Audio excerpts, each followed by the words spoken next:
हम लोग आज प्रश्नावली 4 का ए शुरू करेंगे, यानी समानांतर श्रेणी, अर्थमेटिक प्रोग्रेशन, जिसे शॉर्ट में एपी कहते हैं। इसमें सबसे पहले हम लोग सीखेंगे कि श्रेणी क्या है, और उसके बाद फिर सीखेंगे कि समानांतर श्रेणी क्या है। आइए सबसे पहले देखते हैं श्रेणी क्या है। तो श्रेणी क्या है? संख्याओं का ऐसा क्रम जो एक नियम पर हो, उसे क्या कहते हैं? उसे श्रेणी या श्रृंखला कहते हैं।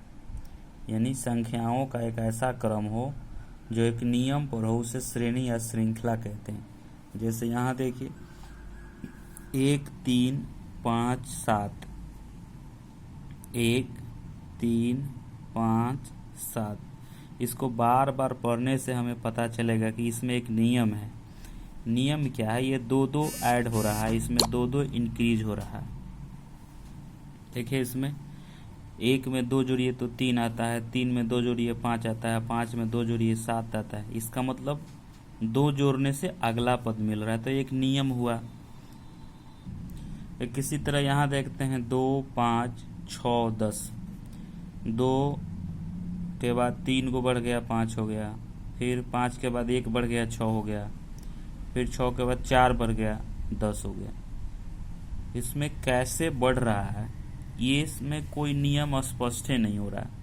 इसका मतलब ये एक ऐसा है जिसमें कोई नियम नहीं है, तो ये श्रेणी नहीं हो सकता, और ये क्या होगा?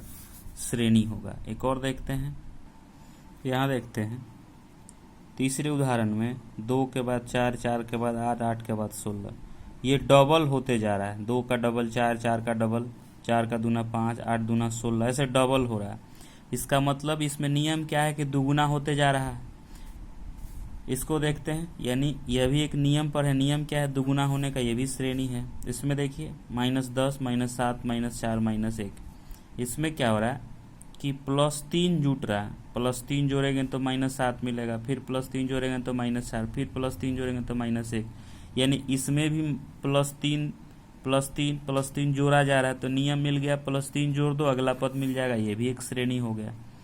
तो संख्याओं का ऐसा क्रम जो एक नियम पर होगा, उसे क्या कहेंगे हम? उसे हम लोग श्रेणी कहते हैं, और जो नियम पर नहीं होगा उसे श्रेणी नहीं कहेंगे। इसमें देखते हैं, देखें और बताएं कि कौन कौन इसमें श्रेणी है। समझना है और बताना है। जैसे इसमें देखिए पहला नंबर 3 5 7 9। तो इसमें देखिए 3 के बाद कितना बढ़ गया है? 3 के बाद 2 बढ़ गया, 5 के बाद फिर 7, 2 बढ़ गया, फिर 9, 2 बढ़ रहा है। इसका मतलब ये एक नियम हो गया। इसमें ठीक से देखिए क्या हो रहा है, इसमें -3 बढ़ रहा है। -1 में -3 जोड़ेंगे तो -4, -4 में -3 जोड़ेंगे तो फिर -7। यानी इसमें -3 -3 बढ़ रहा है। ये भी एक नियम हो गया। इसमें देखिए, और एक इसमें देखिए 4 और 3 7, 3 को बढ़ गया, फिर 8, 1 बढ़ गया, फिर 12, 4 को बढ़ गया। इसमें कोई नियम नहीं है, यानी ये श्रेणी नहीं हो सकता। तो इस प्रकार से इन 12 संख्याओं के क्रम को समझना है आपको, और बनाकर भेजना है कि इसमें कौन कौन श्रेणी है और कौन कौन श्रेणी नहीं है। जो श्रेणी होगा यहाँ लिख देंगे, चूंकि श्रेणी, और उसके सामने ऐसे टिक लगाना है कि श्रेणी है। ठीक है, सबके सामने टिक लगाना है कि श्रेणी है। नहीं होगा क्रॉस का चिन्ह लगाना है। तो ये करना है आपको खुद से, है ना। अब देखते हैं, श्रेणी समझ में आ गया। अब जब श्रेणी समझ में आ गया तो हम अब समझेंगे कि समानांतर श्रेणी क्या है ना। समानांतर श्रेणी क्या है, पहले इसको करेंगे और इसका होमवर्क भेजेंगे, और अब समझेंगे समानांतर श्रेणी क्या है। समझते हैं समानांतर श्रेणी क्या है। समानांतर श्रेणी एक ऐसा श्रेणी जिसमें अगला पद एक निश्चित राशि को जोड़ने से प्राप्त होती है। जैसे यहाँ देखिए 1 4 7 10, तो इसमें 1 के बाद अगला पद 4 है, 4 के बाद अगला पद 7 है, 7 के अगला पद 10 है, और 10 के भी बाद अगला पद डॉट डॉट यानी और भी हो सकता है। तो पहले नियम को समझते हैं, नियम क्या है।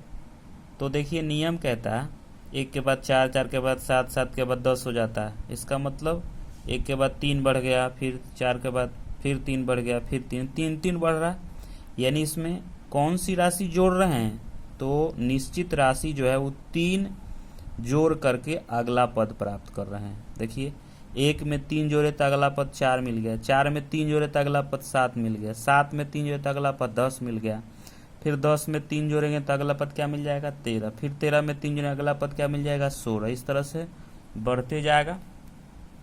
यानी समानांतर श्रेणी उसको बोलेंगे जिसमें एक निश्चित राशि को जोड़ने से क्या होता है, अगला पद प्राप्त होता है। तो ये क्या है, एक समानांतर श्रेणी है, यानी यह एपी में है, यह समानांतर श्रेणी है। एक और देखते हैं इसमें, देखिए इसमें उदाहरण 2, 4, 8, 16, इसमें क्या हो रहा है देखिए। तो नियम क्या है, दुगुना हो रहा है, ये ना नियम है। तो नियम दुगुना हो रहा है, किसी जोड़ने से तो प्राप्त नहीं हो रहा है। समानांतर श्रेणी कब कहेंगे, जब जोड़ने से, एक निश्चित संख्या को जोड़ने से अगला पद मिले। इसमें तो जोड़ा नहीं जा रहा है, इसमें दुगुना हो रहा है। इसमें क्या हो रहा है, अगर जोड़ कर देख करेंगे तो इसमें जोड़ेंगे तो हो जाएगा 2 जोड़ेंगे तो 4 मिलेगा, फिर इसमें 4 जोड़ेंगे तो 8 मिलेगा, फिर इसमें 8 जोड़ेंगे। देखिए तो जोड़ने वाला जो संख्या है 2, 4, 8 ही तो अलग अलग है, एक ही होना चाहिए निश्चित राशि। जैसे इसमें 3 जोड़ रहे थे तो 3 सब में जोड़े तब ना अगला मिला। यहाँ एक जैसा नहीं है, यहाँ 2 है तो 4 है तो 8 है, अलग अलग संख्या जोड़ने से मिल रहा है, निश्चित राशि नहीं है। तो ये क्या होगा, समानांतर श्रेणी नहीं होगा,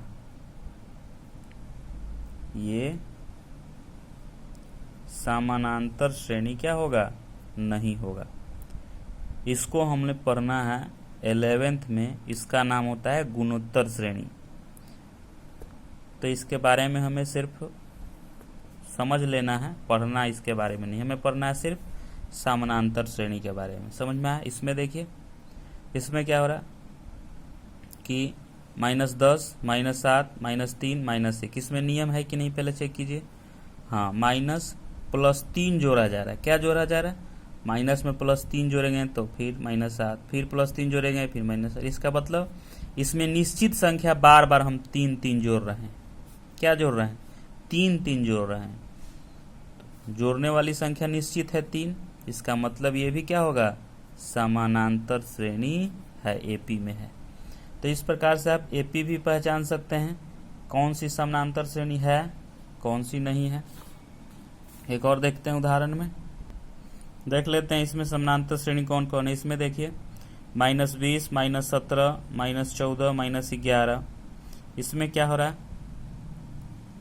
इसमें से हम +3 जोड़ेंगे, 20 में +3 जोड़ेंगे तो क्या मिलेगा हमें, -17, फिर +3 जोड़ेंगे तो आपको मिलेगा -14, फिर +3 जोड़ेंगे तो -11 मिलेगा। इसका मतलब बार बार हम 3 जोड़ रहे हैं तब अगला पद मिल रहा है। इसका मतलब ये भी क्या है, एपी में है, ये भी क्या है, एपी है। एपी माने समानांतर श्रेणी है। इसमें देखिए 15, 25, 35, 45, क्या हो रहा है, इसमें 10 जोड़ने से मिला 25, फिर 10 जोड़ने से 35, फिर 10, बार बार 10 जोड़ रहे हैं। इसका मतलब ये भी क्या है, ये है भी एक समानांतर श्रेणी एपी है। इसमें देखिए 5, 10, 5 जोड़े हैं तो 10 आया, फिर 7 जोड़ने से 17 आ गया, फिर 10 जोड़े, पहले 5 जोड़े, फिर 7 जोड़े, फिर 10 जोड़े। इसमें तो अलग अलग जोड़ना पड़ता है। इसका मतलब ये क्या है, समानांतर एपी में नहीं, ये एपी में नहीं।